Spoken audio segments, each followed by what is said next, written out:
Hey there. So your brain is running your sex life, and honestly, it's exhausted. So welcome back to Raw and Reconnected, the podcast where we talk about sex, relationships, nervous systems, neuroscience, and the absolutely unhinged ways that humans try to avoid intimacy. My name is Chantel Lewis-Lambert, and today we're talking about female desire. So not only are we going to delve into that, we're going to touch base on pleasure, libido, stress, shame, the nervous system, and why so many women secretly think, what the fuck is wrong with me? I'm broken. Why don't I want sex? Why do I feel so disconnected? Meanwhile, their brain is like, it literally is sitting in the corner, like the lunch lady, smoking a cigarette saying, girl, we're overstimulated, underrested, emotionally irritated, and someone touched me today. We'll ask where the ketchup was. And that is not exactly erotic. So let's get into it. Your brain is the real sex organ. It is the biggest sex organ in your entire body. Your vagina is not the biggest sex organ. I know, wild, right? It's actually your brain, which honestly explains a lot. Because if your brain feels unsafe, overwhelmed, resentful, pressured, ashamed, exhausted, emotionally disconnected, or mentally fried, so does your vagina. Your body often responds with absolutely the fuck not. And women blame themselves for this constantly. I hear it all the time. My libido's broken. I'm failing. What's wrong with me? Why do I not want sex? I don't even want to go in the bedroom at night. I just want to sit on the couch and watch my show. Meanwhile, their nervous system has been running on cortisol, caffeine, overstimulation, invisible labor, and survival mode for 6 years straight. Like, darling, you're not a seductress right now. You're an unpaid emotional support manager with anxiety and 47 open tabs in your brain. Of course, desire struggles to show up. And listeners, I want you to actually reflect on this for a second. When was the last time that you felt genuinely relaxed in your body? I mean, not distracted, not needed, not performing, not rushing, but actually relaxed. Because for many women, that answer is incredibly uncomfortable. You know what kills desire faster than almost anything? It's pressure.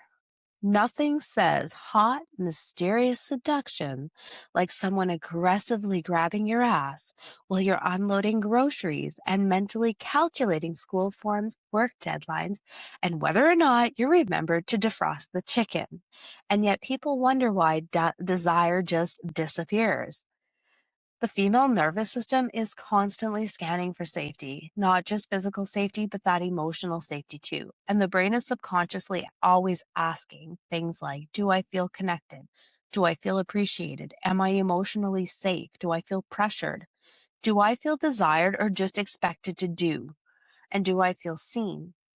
And one of the big ones is, do I feel like a human appliance that everyone needs things from? Because here's the part that nobody talks about. A lot of women don't stop wanting sex. They stop wanting the version of sex that's connected to pressure, obligation, exhaustion, resentment, and emotional disconnection. There's a really big difference there. And let's be honest, some relationships are slowly turning sex into a chore with bad lighting. And that one does sting a little, doesn't it? Because the truth of the matter is sometimes women actually feel like having sex is almost like having to do the dishes every day. And it just is a thing. However, it can change. So listeners, be honest with yourself. Have you been wanting intimacy or have you been wanting validation? Have you been craving connection or just reassurance that someone still wants you? Have you stopped exploring your partner emotionally and started treating them like a predictable routine or like a child that you are raising? Because emotional autopilot kills erotic energy fast. Nothing says sexy like having to feel like you have to walk on eggshells 24/7.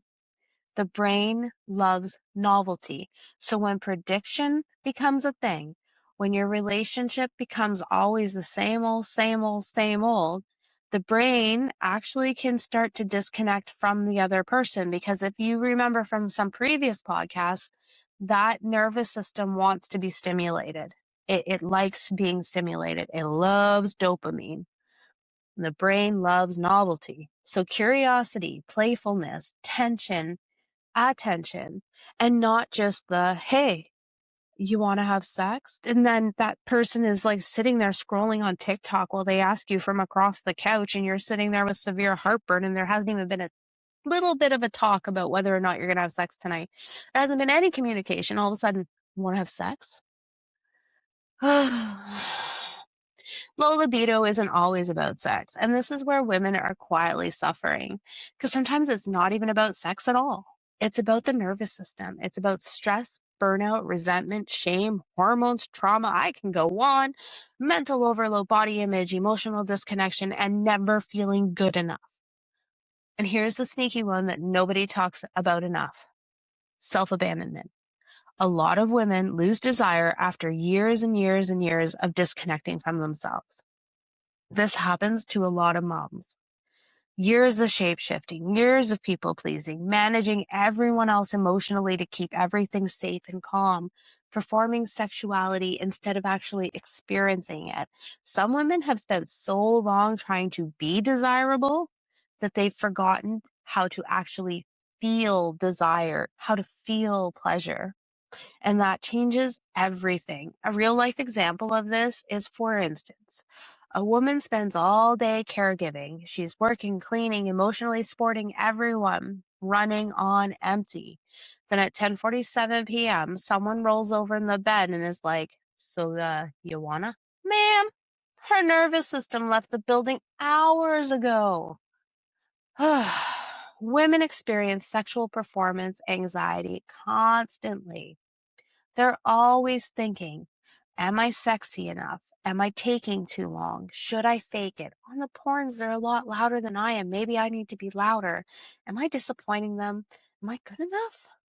Why can't I relax? Why is it taking them so long? It must be because of me. Meanwhile, their brain is operating like a full corporate board meeting during intimacy, and they're still wondering if they forgot to turn off the oven. And orgasm, pleasure, deep connection, that requires less thinking, not more. The nervous system has to feel safe enough to let go, which is hard to do when shame is sitting in the corner like, don't be weird, don't be too much, don't move that way, they're going to see your rolls, don't ask for what you want because they might think it's weird, don't look stupid, quit making those noises, that sounds awful. And honestly, how many people learned sex through performance instead of connection? Through what you're actually doing physically instead of the pleasure that you're feeling in the body. So reflect on that one. Were you taught to experience pleasure, or were you taught to perform desirability? Those are not the same thing. And then we've got the unsexiest third person in the bedroom ever. It's resentment. Resentment will shut down the libido so fast, it'll make your vagina file bankruptcy paperwork. And people think desire dies randomly, but no. Usually it dies slowly under emotional weight, feeling unsupported, unheard, invisible, emotionally disconnected, taken for granted. And the wild part is that sometimes couples still love each other deeply, but their nervous systems no longer associate each other with relaxation. They associate each other with stress. And that's huge because the brain cannot fully soften into pleasure while simultaneously preparing for emotional disappointment or having a flooding of cortisol, stress hormone. You can't do it. So this is a question and it's going to sound pretty odd, but have you ever been in an argument and you're actually emotionally avoiding each other like all day long? But then one of you usually, expects to get it on that night. And then whenever it may or may not happen, there's like a feeling of disappointment if it doesn't. And there could even be a feeling of disappointment if it does. And then the person who was like, we've been fighting all day and now you're expecting this and you haven't even talked to me about the situation, that person starts to feel that resentment. Has that ever happened to you? Have you ever had that happen? Or has somebody told you about it happening in their relationship? Because that question alone, that situation alone, could start a pretty big fight if couples actually tried to have the discussion about it. Communication is key. And unfortunately, Communication's becoming quite a lost art. So now we're going to talk about a little bit of neuroscience. And in this neuroscience, we're going to talk about the dopamine, because dopamine thrives on anticipation. The brain loves novelty. Novelty, playfulness, curiosity, which is why flirting matters. Tension matters. Energy matters. And no, novelty does not automatically mean let's bring new people in. That's not what I'm saying. If that's your thing, okay. But that's not what I'm saying. I'm saying that sometimes it means laughing together, trying something different, being emotionally vulnerable, actually touching each other outside of obligation, having conversations deeper than logistics and bills. Because you know what is sexy? Sexy is feeling emotionally alive again. Do you know what's not sexy? The question, did you pay the insurance? Immediately followed by, you want to fool around? That is an absolutely criminal transition. So, of course, I'm not just going to leave you with all this stuff that sounds terrible and sad and depressive. No, because there is ways to actually reconnect using neuroscience so we can change it. Because once people understand, oh, my nervous system is involved in this, they stop seeing themselves as broken. You can stop seeing yourself as broken because you're not broken. First off, you're in survival mode, and that changes the entire healing process. The brain can rewire.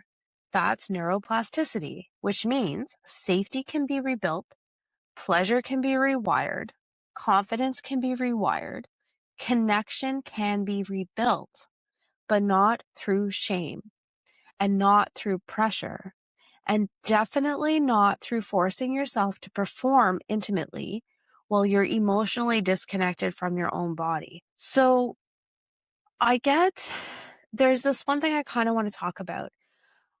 I've heard many times when people are talking about their libido, especially women, and they say they don't even have like the spark. They don't even have the warmth. They don't even feel horny at all. They don't even feel sexy. There is a disconnect that can happen from the mind to the vagina, and it is very sad.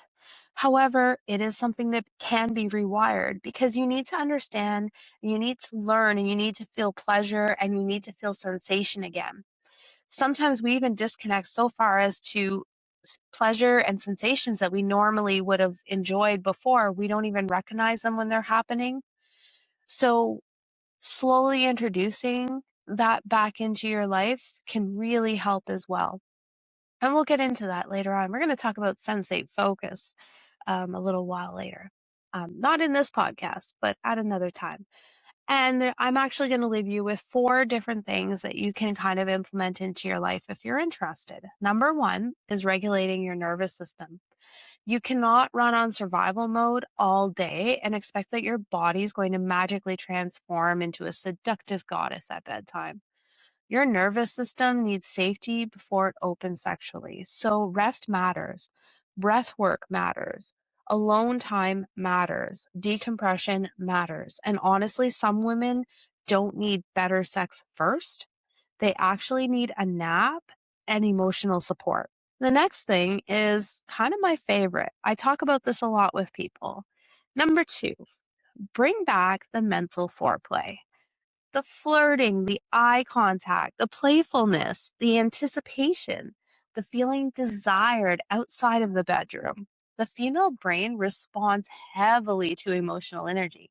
Seduction starts long before the clothes come off. And on that note, flirting is not saying, I want to see your legs on my shoulders. Nope. I mean, that's a form of flirting, but it's very aggressive and it's not going to kickstart someone who's in survival mode. So maybe something like, I would love for you to be in a warm bath with bubbles, relaxing, and slowly feeling those sensuous bubbles on your skin. Now you are everything you're saying to your partner is for them. That's a form of flirting that money can't buy. All right, on to the next one. Number 3, stop performing sexuality. Ask yourself, what actually turns me on? What feels good to me? What makes me feel connected to myself? Make a map of this. Write this down. Brainstorm this shit. Put it on paper. The more you go paper to pen, pen to paper, and then the brain does the connection, the more it actually creates those neural pathways. So what actually turns me on? What feels good to me? What makes me feel connected to myself? Not porn, not social media, not what you think you should like, but what you actually like. And this one is a lot of fun. People have a really hard time talking about sex, especially talking about sex like adults. A lot of the time, instead of talking about sex as if, you were, in your 20s or 30s or 40s or 50s or 60s, whatever your age, above, like, say, 18. Instead of actually talking about it maturely, we make sexual innuendos and references and laugh and giggle. That is a form of silence when it comes to sex, because you're not actually saying anything that's valued. And not talking about sex is another form of silence, right? So we get the fact that silence creates shame. So if we are just joking about it and we're kind of rough innuendos, and then on the other hand, we just don't talk about it, we are creating shame. And shame is going to traverse through our entire lives. So conversation that's mature, that's honest, that's connection, that conversation actually creates safety. So you have to talk about your fantasies, your insecurities, your desires, your resentment.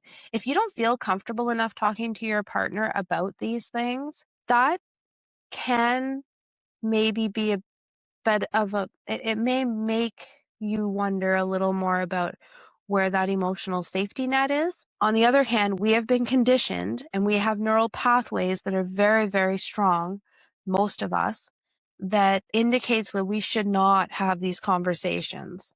However, we really need to have these conversations.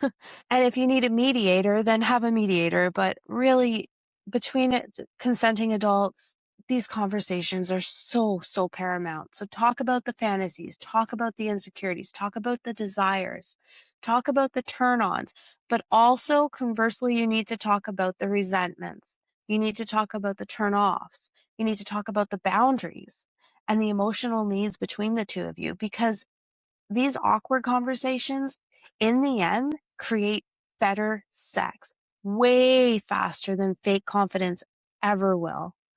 These awkward conversations create a foundation for sustainable, great sex. I know, weird, right? Being honest. So if today's episode hits you anywhere, let it be this: that your libido is not separate from your stress. It's not separate from your nervous system, your shame, your relationship patterns, your emotional world. It's just not separate. And understanding your brain changes everything, because once people stop asking what's wrong with me, they can finally start asking the questions that matter. What does my nervous system actually need to feel safe enough to connect again? What do I need to feel my libido again? And honestly, that question can change your whole relationship, whether it be with your partner or your significant other or your partners, or if it's just with yourself. So thanks for hanging out with me on another episode of Raw and Reconnected. The next episode we're going to touch base on, we're going to dive into men. We're going to talk about male desire, performance pressures, porn, emotional suppression, avoidance, testosterone, vulnerability, and some more awkward things that men go through, because so many men secretly feel emotionally alone while pretending they're fine. And trust me, that episode is going to make some people sweat. So this is Raw and Reconnected. No shame, no bullshit, just truth, healing, desire, and the messy magic of being human.